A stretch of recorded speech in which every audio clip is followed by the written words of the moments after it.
دیکھو سب سے پہلے خدا کی نافرمانی چھوڑی جائے. زلزلے تو آتے رہیں گے, آتے ہیں, اور حدیث میں آتا ہے قرب قیامت میں قدرتی حادثات کی تعداد کم ہونے کے بجائے بڑھے گی. حدیث میں آتا ہے کہ جیسے جیسے قیامت قریب آئے گی نا, یہ قدرتی حادثے کم نہیں ہوں گے. سائنس تو ترقی کر رہی ہے لیکن قدرتی حادثوں کا ریشو کم ہونے کے بجائے بڑھے گا. کچھ حادثے ایسے ہیں جو سائنسدان بتا ہی نہیں سکتے, تو روک کہاں سے سکتے ہیں. اچھا, یہ ہمارے یہاں فضول قسم کی بحثیں شروع ہو گئی ہیں. جو ترکی میں جو زلزلہ آیا ہے تو یہ اسرائیل نے کیا ہے یا امریکہ نے کیا ہے. کوئی اسرائیل امریکہ کے باپ کے پاس بھی اتنی پاور نہیں ہے کہ پورے ملک کو زلزلوں سے الٹ دے. یہ فضول قسم کی تحقیقات ہیں جس سے صرف پاکستانی لوگ متاثر ہوتے ہیں. کوئی پڑھا لکھا آدمی دنیا میں اس سے متاثر نہیں ہوتا. تو خدا کے لیے پہلے ہی ہم لوگ کا بہت مذاق اڑ رہا ہے, مزید اپنا مذاق دنیا میں دانشوروں کی نظر میں نہ اڑواؤ. سمجھتے ہو؟ ابھی ایسی رپورٹیں آ رہی ہیں کہ جی وہ جو پلیٹیں اس نے ہلائی ہیں اسرائیل نے اور پھر یوں کیا ہے. مجھ سے ایک صاحب نے کل کا, میں نے کہا ہاں وہ جو ہے نا وہ لے کے گھسے تھے, یہ جو ہوتا ہے نا ہمارے یہاں جس سے گٹر صاف نہیں کرتے, ٹریکٹر. ہمارے یہاں تو کچھ بھی نہیں کرتے نا, ٹریکٹر سے کیا ہو رہا ہے, کوئی صفائی نہیں ہو رہی, تو وہ ٹریکٹر اور جو مشینیں ہوتی ہیں تو ٹریکٹر لے کے, میں نے کہا ہاں وہ اسرائیل نے اپنی فوجیں نیچے گھسائی تھی, نیچے کھود کے نا اچانک رسی کھینچ لی اور ساری عمارتیں نیچے گر گئیں. پتہ نہیں کیا کیا فضول قسم کی باتیں ہمارے یہاں. کوئی نہ اسرائیل کی سازش ہے نہ یہ امریکہ کی. اتنی پاور اللہ نے انسانوں کو, ایٹم بم مار دے تو ایک الگ بات ہے. ایسا نہیں ہوتا کہ اتنے بڑے بڑے زلزلے, وہ سونامی کے بھی کہا تھا کہ ایک پری پلان ہے یہ.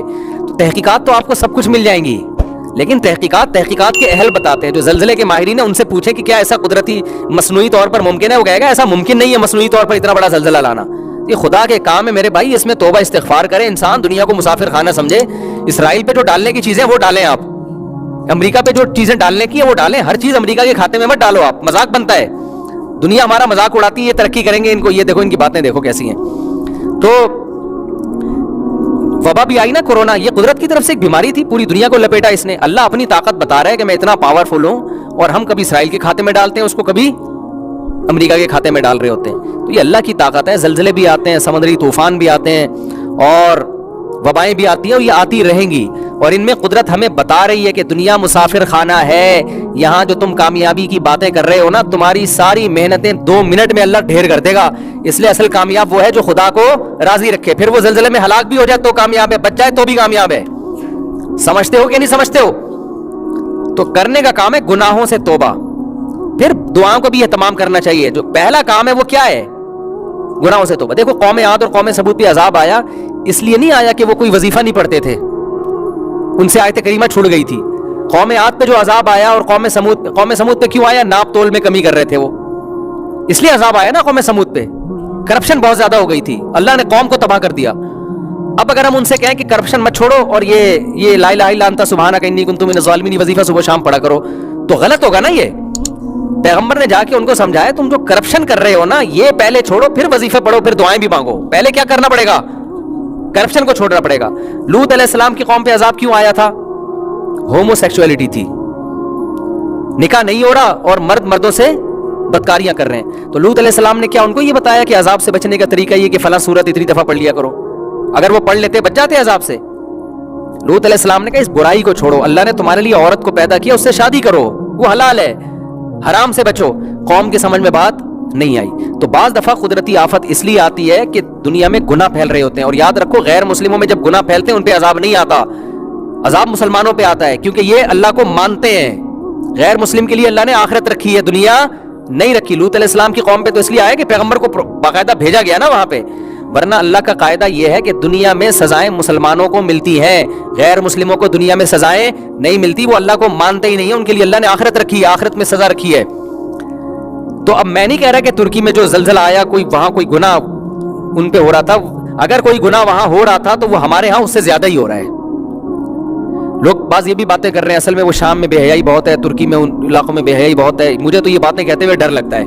یہ ایسے ہے جیسے آپ کسی قوم پر ایک مصیبت آئی ہو اور آپ اس کا مذاق اڑا رہے ہو. یہ بات وہ کرے نا جو خود پاک دامن اور بالکل نیٹ کلین دودھ کے دھلے ہوئے لوگ ہوں, ان کے منہ پہ اچھی لگتی ہے یہ باتیں.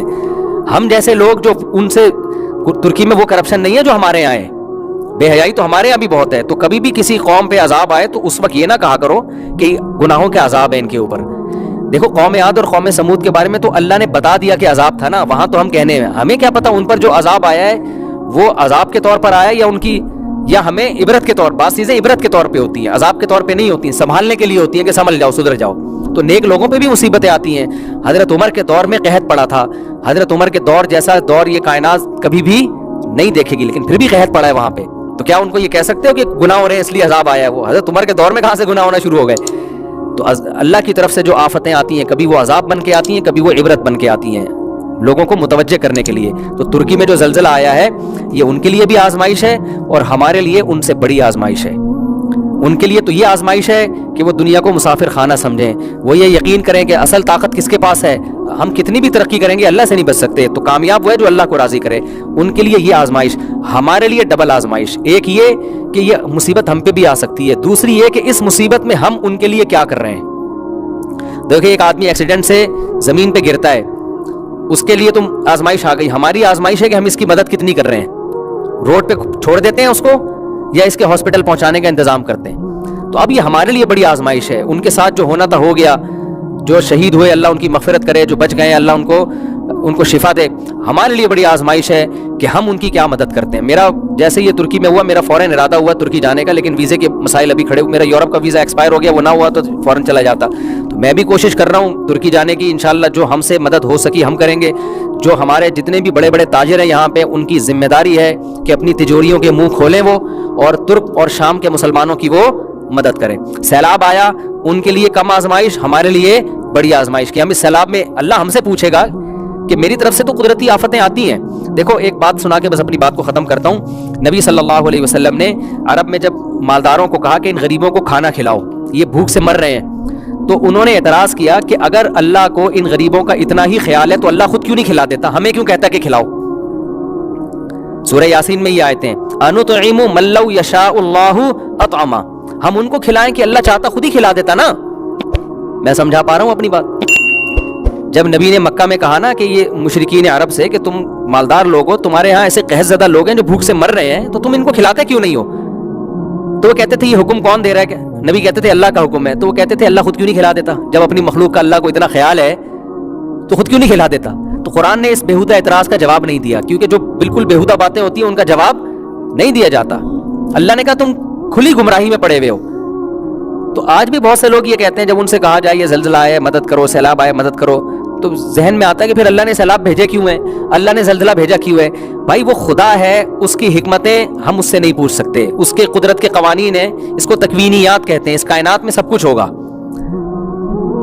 ہم نے یہ نہیں دیکھنا کہ اللہ کا کیا کام ہے, ہم نے یہ دیکھنا ہے کہ جو بھی ہوگا ہماری ذمہ داری کیا ہے. اللہ نے کہا میں زلزلے بھی لاؤں گا, سیلاب بھی لاؤں گا. تم نے یہ تبصرے نہیں کرنے کہ اللہ کیوں لے کر آیا, تم نے یہ تبصرے کرنا ہے تمہاری آزمائش ہے کہ تمہارا کیا حق بنتا ہے. اگر تمہارا پڑوسی بھوکا ہے, بھوکا اللہ نے رکھا ہے, لیکن فرمایا اگر وہ بھوکا سو گیا تو تمہیں نہیں چھوڑوں گا میں. سمجھ میں آ رہی ہے بات؟